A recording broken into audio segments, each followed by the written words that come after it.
अभी आगे और भी कई पर्व आने वाले हैं। अभी ईद है, शरद पूर्णिमा है, वाल्मीकि जयंती है, फिर धनतेरस, दिवाली, भाई दूज, छठी मैया की पूजा है, गुरु नानक देव जी की जयंती है।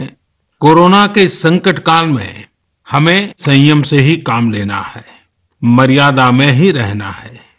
साथियों, जब हम त्योहार की बात करते हैं, तैयारी करते हैं, तो सबसे पहले मन में यही आता है कि बाजार कब जाना है, क्या क्या खरीदारी करनी है। खासकर बच्चों में तो इसका विशेष उत्साह रहता है कि इस बार त्योहार पर नया क्या मिलने वाला है।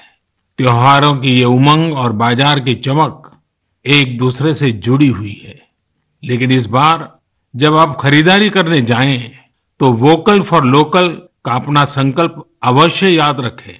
बाजार से सामान खरीदते समय हमें स्थानीय उत्पादों को प्राथमिकता देनी है। साथियों, त्योहारों के इस हर्षोल्लास के बीच में लॉकडाउन के समय को भी याद करना चाहिए। लॉकडाउन में हमने समाज के उन साथियों को और करीब से जाना है जिनके बिना हमारा जीवन बहुत ही मुश्किल हो जाता। सफाई कर्मचारी, घर में काम करने वाले भाई बहन, लोकल सब्जी वाले, दूध वाले, सिक्योरिटी गार्ड्स, इन सब का हमारे जीवन में क्या रोल है, हमने अब भली भांति महसूस किया है। कठिन समय में ये आपके साथ थे, हम सबके साथ थे। अब अपने पर्वों में, अपनी खुशियों में भी हमें इनको साथ रखना है। मेरा आग्रह है कि जैसे भी संभव हो, इन्हें अपनी खुशियों में जरूर शामिल करिए, परिवार के सदस्य की तरह करिए। फिर आप देखिए आपकी खुशियां कितनी बढ़ जाती हैं। साथियों, हमें अपने उन जाबाज सैनिकों को भी याद रखना है जो इन त्योहारों में भी सीमाओं पर डटे हैं, भारत माता की सेवा और सुरक्षा कर रहे हैं। हमें उनको याद करके ही अपने त्योहार मनाने हैं। हमें घर में एक दिया भारत माता के इन वीर बेटे बेटियों के सम्मान में भी जलाना है। मैं अपने वीर जवानों से भी कहना चाहता हूं कि आप भले ही सीमा पर हैं, लेकिन पूरा देश आपके साथ है, आपके लिए कामना कर रहा है। मैं उन परिवारों के त्याग को भी नमन करता हूं जिनके बेटे बेटियां आज सरहद पर है।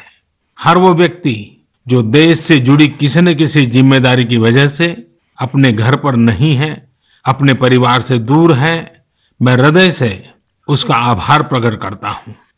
मेरे प्यारे देशवासियों, आज जब हम लोकल के लिए वोकल हो रहे हैं, तो दुनिया भी हमारे लोकल प्रोडक्ट्स की फैन हो रही है। हमारे कई लोकल प्रोडक्ट्स में ग्लोबल होने की बहुत बड़ी शक्ति है। जैसे एक उदाहरण है खादी का। लंबे समय तक खादी सादगी की पहचान रही है, लेकिन हमारी खादी आज इको फ्रेंडली फैब्रिक के रूप में जानी जा रही है। स्वास्थ्य के दृष्टि से ये बॉडी फ्रेंडली फैब्रिक है, ऑल वेदर फैब्रिक है, और आज खादी फैशन स्टेटमेंट तो बन ही रही है। खादी की पॉपुलैरिटी तो बढ़ ही रही है, साथ ही दुनिया में कई जगह खादी बनाई भी जा रही है। मैक्सिको में एक जगह है ओहाका। इस इलाके में कई गांव ऐसे हैं जहां स्थानीय ग्रामीण खादी बुनने का काम करते हैं। आज यहाँ की खादी ओहाका खादी के नाम से प्रसिद्ध हो चुकी है।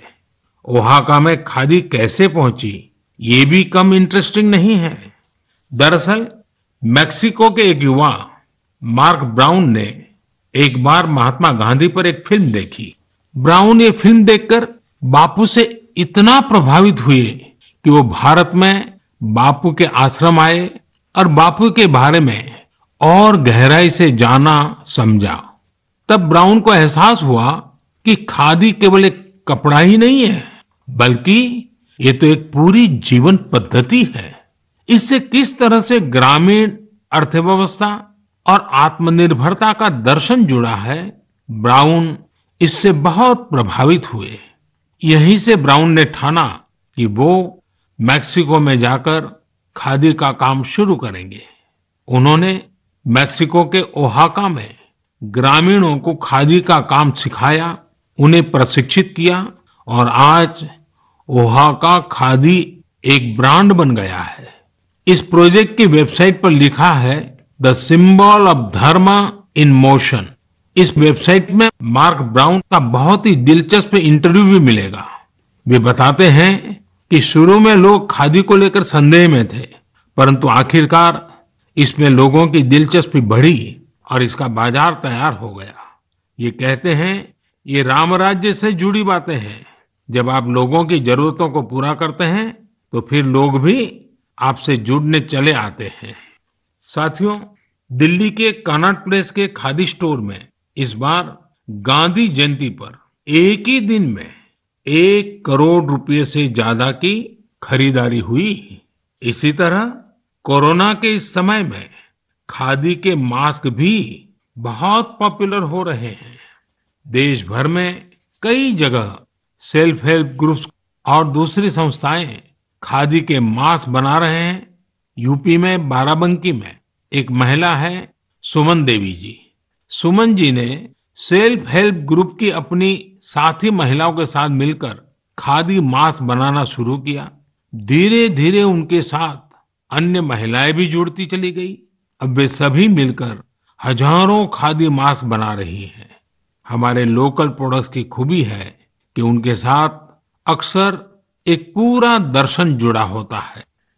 मेरे प्यारे देशवासियों, जब हमें अपनी चीजों पर गर्व होता है तो दुनिया में भी उनके प्रति जिज्ञासा बढ़ती है। जैसे हमारे आध्यात्म ने, योग ने, आयुर्वेद ने पूरी दुनिया को आकर्षित किया है। हमारे कई खेल भी दुनिया को आकर्षित कर रहे हैं। आजकल हमारा मलखम्ब भी अनेकों देशों में प्रचलित हो रहा है। अमेरिका में चिन्मय पाटणकर और प्रज्ञा पाटणकर ने जब अपने घर से ही मलखम्ब सिखाना शुरू किया था तो उन्हें भी अंदाजा नहीं था कि इसे इतनी सफलता मिलेगी। अमेरिका में आज कई स्थानों पर मलखम्ब ट्रेनिंग सेंटर्स चल रहे हैं। बड़ी संख्या में अमेरिका के युवा इससे जुड़ रहे हैं, मलखम्ब सीख रहे हैं। आज जर्मनी हो, पोलैंड हो, मलेशिया हो, ऐसे करीब 20 अन्य देशों में भी मलखम्ब खूब पॉपुलर हो रहा है। अब तो इसकी वर्ल्ड चैंपियनशिप भी शुरू की गई है, जिसमें कई देशों के प्रतिभागी हिस्सा लेते हैं। भारत में तो प्राचीन काल से कई ऐसे खेल रहे हैं जो हमारे भीतर एक असाधारण विकास करते हैं, हमारे माइंड बॉडी बैलेंस को एक नए आयाम पर ले जाते हैं। लेकिन संभवतः नई पीढ़ी के हमारे युवा साथी मलखम्ब से उतना परिचित न हो।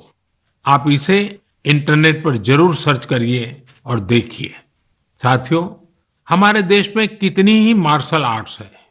मैं चाहूंगा कि हमारे युवा साथी इनके बारे में भी जाने, इन्हें सीखें और समय के हिसाब से इनोवेट भी करें। जब जीवन में बड़ी चुनौतियां नहीं होती हैं तो व्यक्तित्व का सर्वश्रेष्ठ भी बाहर निकलकर नहीं आता है। इसलिए अपने आप को हमेशा चैलेंज करते रहिए। मेरे प्यारे देशवासियों, कहा जाता है लर्निंग इज ग्रोइंग। आज मन की बात में मैं आपका परिचय एक ऐसे व्यक्ति से कराऊंगा जिसमें एक अनोखा जुनून है। यह जुनून है दूसरों के साथ रीडिंग और लर्निंग की खुशियों को बांटने का। यह है पोन मारियप्पन। पोन मारियप्पन तमिलनाडु के तूतुकुड़ी में रहते हैं। तूतुकुड़ी को पर्ल सिटी यानी मोतियों के शहर के रूप में भी जाना जाता है। यह कभी पांडियन साम्राज्य का एक महत्वपूर्ण केंद्र था। यहाँ रहने वाले मेरे दोस्त पोन मारियप्पन हेयर कटिंग के पेशे से जुड़े हैं और एक सैलून चलाते हैं। बहुत छोटा सा सैलून है। उन्होंने एक अनोखा और प्रेरणादायी काम किया है। अपने सैलून के एक हिस्से को ही पुस्तकालय बना दिया है। यदि व्यक्ति सैलून में अपनी बारी का इंतजार करने के दौरान वहां कुछ पढ़ता है और जो पढ़ा है उसके बारे में थोड़ा लिखता है तो पोन मारियप्पन जी उस ग्राहक को डिस्काउंट देते हैं। है ना मजेदार? आइए तूतुकुड़ी चलते हैं, पोन मरियप्पन जी से बात करते हैं। पोन मारियप्पन जी, वणक्कम, नल्ला इरकिंगड़ा। மாண்புமிகு பிரதமர் ஐயாக்கு வணக்கம். माननीय प्रधानमंत्री जी नमस्कार. वणक्कम वणक्कम. உங்களுக்கு இந்த லைப்ரரி ஐடியா எப்படி வந்ததா? நான் 8ஆம் வகுப்பு தான் படிச்சிருக்கிறேன். மேற்கொண்டு எங்கள் குடும்ப சூழ்நிலை காரணமாக படிக்க முடியல. எனக்கு படித்தவங்களை பார்க்கும்போது எனக்குள்ள ஒரு வருத்தம் இருக்கும். நாமளும் ஒரு நூலகத்தை உருவாக்கி வாழ்க்கையை படிக்கணுங்கிறக்காண்டி இந்த ஒரு முயற்சி எடுத்து நான் பண்ணுறேன். मैं 8वीं कक्षा तक पढ़ा हूँ. उसके आगे मेरी पारिवारिक परिस्थितियों के कारण मैं अपनी पढ़ाई को आगे बढ़ा न सका. जब मैं पढ़े लिखे आदमियों को देखता हूँ तब मेरे मन में एक कमी महसूस हो रही थी. इसलिए तो प्रधानमंत्री नरेंद्र मोदी मन की बात करते हुए 70वीं बार वो जनता के सामने मन की बात कर रहे हैं और उन्होंने बताया कि कोरोना के इस वक्त में लोगों को संयम बरतने की जरूरत है, सतर्कता अभी भी जरूरी है. फिलहाल यहाँ रुकने एक छोटे से अंतराल के लिए.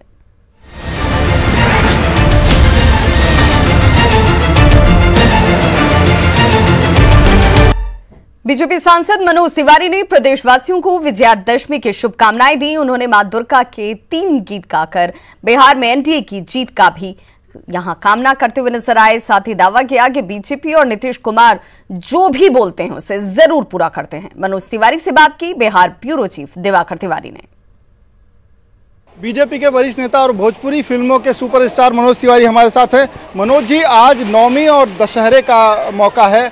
आज विजयादशमी है और विजयादशमी अधर्म पे धर्म के विजय का दिन है, असत्य पे सत्य का विजय का दिन है और हम वही काम कर रहे हैं. हम आज भी दुर्गा पूजा मनाने अपनी माँ के पास नहीं पहुँच पाए हैं. देखते हैं शाम तक कैसे जाएंगे.